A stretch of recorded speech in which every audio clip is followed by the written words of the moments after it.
Welcome to 4 days in Hong Kong. A little disclaimer before we start, we took over 25,000 steps a day.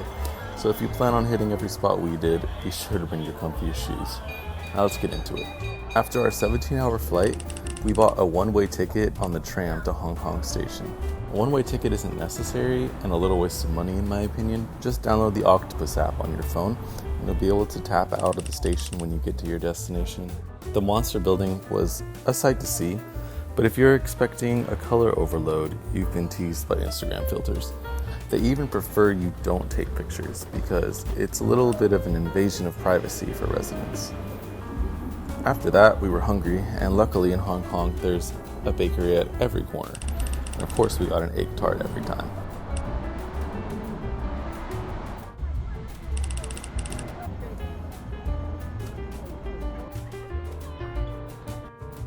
We walked around Victoria Park, where they just happened to be hosting a huge exports event.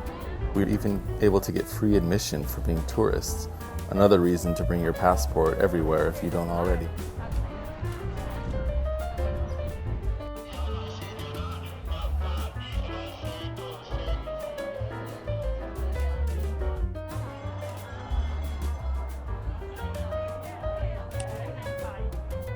Then we picked up some candies and freeze-dried ice cream for our office mates, and some ice cream and boba for ourselves.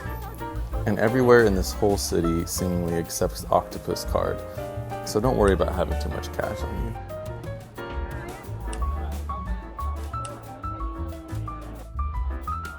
Then we headed to Victoria Harbour to take a quick rest.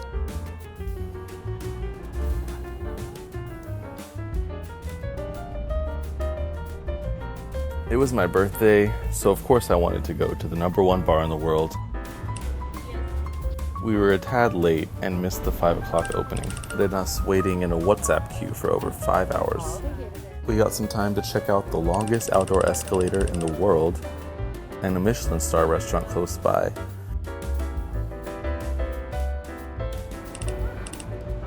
The duck and pork were so tender. Now into Bar Leone. The presentation, menu, and ingredients were very clearly simple, but the service and vibes were unmatched. And the olive oil martinis were so good, we ordered 4. We also got a free hot chocolate taster, and our waiter even brought me a free shot when he heard it was my birthday.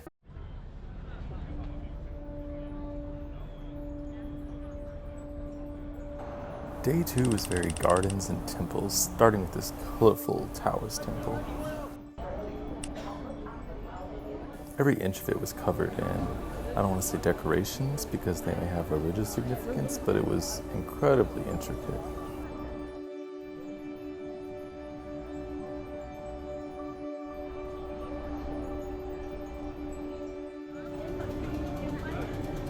We saw many people devoutly praying, and they were always carrying 3 sticks of incense. We learned they believe smoke brings their prayers up to God. Thus, the bigger the smoke, the better odds your prayers will be answered.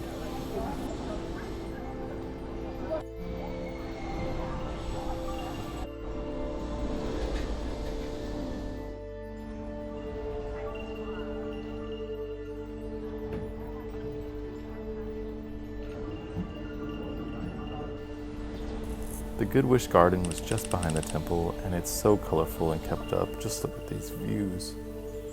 Hard to believe admission is free.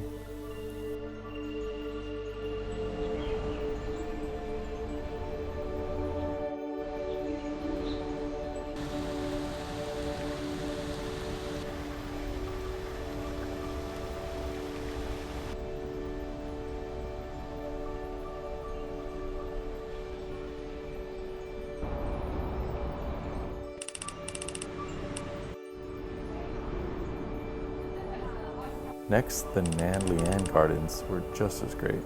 The gate was right under a highway overpass. You would never think something like this nice is plopped down there.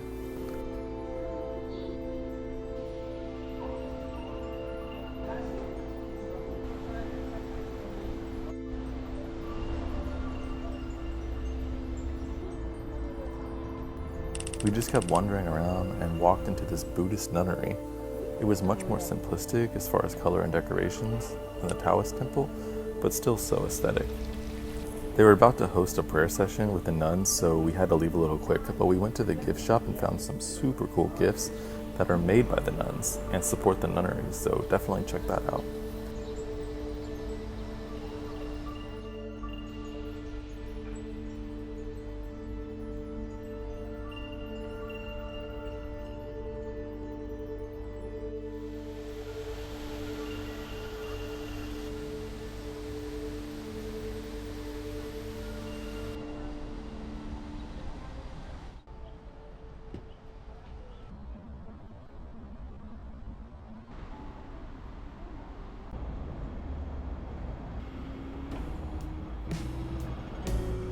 Next we got our first dim sum, and this might have been the best meal in my opinion.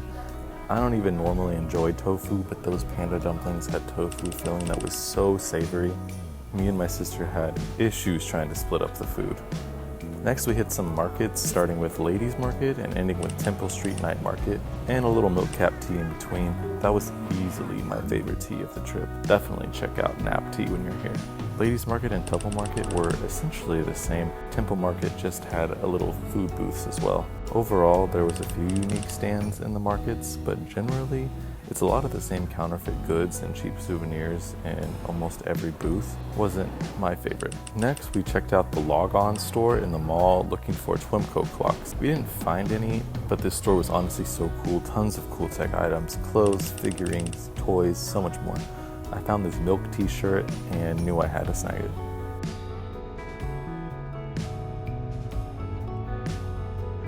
We ended the evening watching the sunset at Victoria Harbour on the mainland side. That sit down after walking all day was much needed.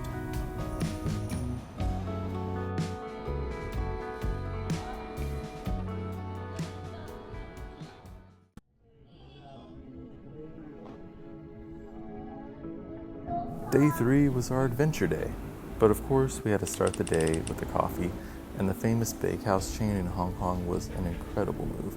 10 out of 10 recommend. I got a chorizo quiche and yummy. We got to Lantau Island via the Island Line tram in about an hour. I can't stress this enough, book a tour. We booked through Get Your Guide, and it came with a tour guide, bus trip to the fishing village, a round trip gondola tickets, but most importantly, it let us cut the line on the return trip gondola ride. I'll explain more about this later. The gondola was super sick. It's the second longest gondola in the world. It's about a 25-minute ride one way. Looking down at the water and trees hundreds of feet under yours just injects you with some adrenaline. As you get closer to the end, you start to make out the silhouette of a big Buddha sitting on his mountain. We got there a little early, so we got some time to get pictures out of the way before our tour started at noon.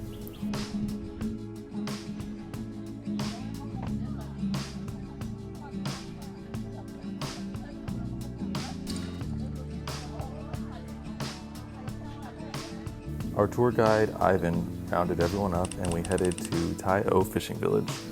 On the way, Ivan told us a lot of fun Hong Kong facts, including how his mom randomly picked his English name out of a dictionary appendix. He also demonstrated how tough the Cantonese language is to even attempt to speak. Here he's showing us the 6 pronunciations of J-I, and it all sounds so similar, but their meanings are so different. My sister was the only one to actually twice guess correctly the number when he was testing everyone's hearing. Our first activity in Tai O was going on the boat to see pink dolphins. Supposedly there's only a 10 to 20% chance of a sighting, but we saw them about 4 times, so that was absolutely lit. It's not super clear in the videos, but I was able to capture some with my GoPro.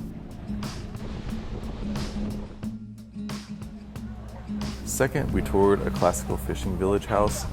It wasn't anything crazy to see, but we did learn that these houses cost $700,000 to build because they have to ship in Indonesian wood. He's demonstrating here why. Indonesian wood sinks and doesn't expand in water, whereas Hong Kong wood does, which is not what you want to build with.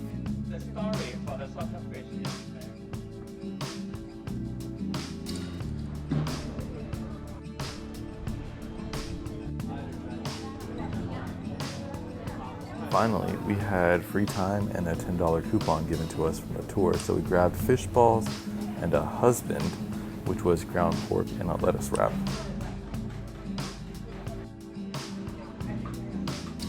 Then we bust back to the big Buddha. They say if you stand in the middle of this circle and you make a wish, you can hear it echo back to you. People really do line up for that extra luck. I didn't even get a chance to make a wish.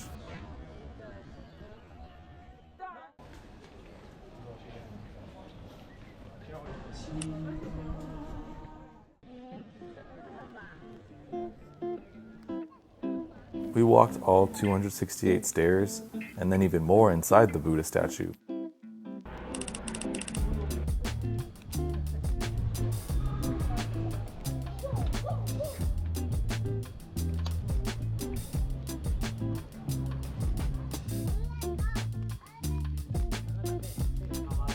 Ivan told us to get in line for the gondola at 4:45 because they close at 6 and the lines are insane. Well, that is not enough time. If we didn't have that 360 tour skip the line privilege, we would have been stuck and had to bus back. So if you don't get the tour, make sure you get in line at least around 3 if you want to make the gondola ride back to the tram station. We ended our adventure day with some cha chan tang, a Hong Kong classic, and my rice and chicken was hella yummy. And then we went up to Market Center Mall, which had a lot of cool souvenir and trinket shops inside.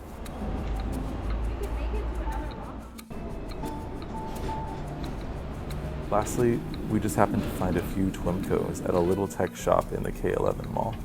We looked everywhere for these, but after seeing that they're $300 for a little plastic clock, it didn't really seem worth it at the moment. The Twimco factory just stopped selling clocks to people on December 3rd, so now they're super rare to find at the distributors, and the high price, I guess, just makes sense. Day 4's highlight was definitely the hike, but once again, we started the day at a cafe. Kindly Tales was so chill. The owner takes her time serving coffee and food, and the cups are from her collections from her travels. Just really good vibes in there. Next, we made the hike of endless stairs just to get to the start of our hike, but the views made it worth it.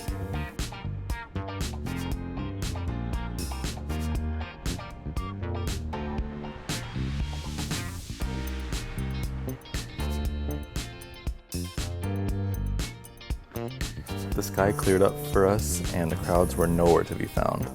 From our peak, we could actually see a few nearby peaks that were full of people. But Braemar Peak was so quiet, I was able to lie down for 10 minutes on the main lookout rock and just rest.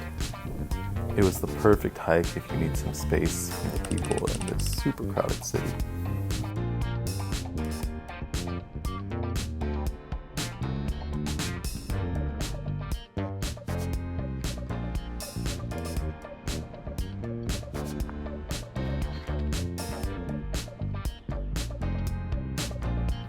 We were hungry after our hike, so why not hit a Michelin star restaurant?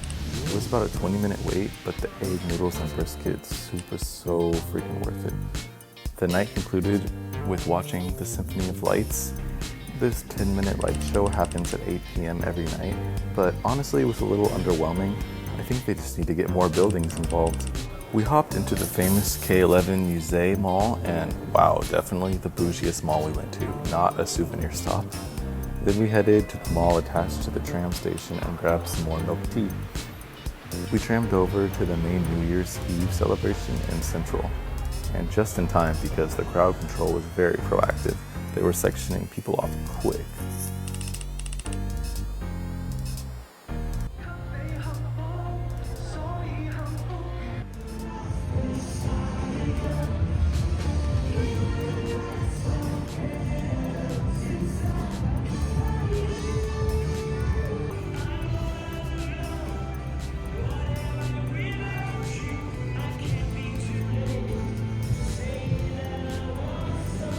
The concerts were pretty cool, at least to listen to because nobody could really see the stage. Air Supply headlined before and after the countdown, so that was cool to watch.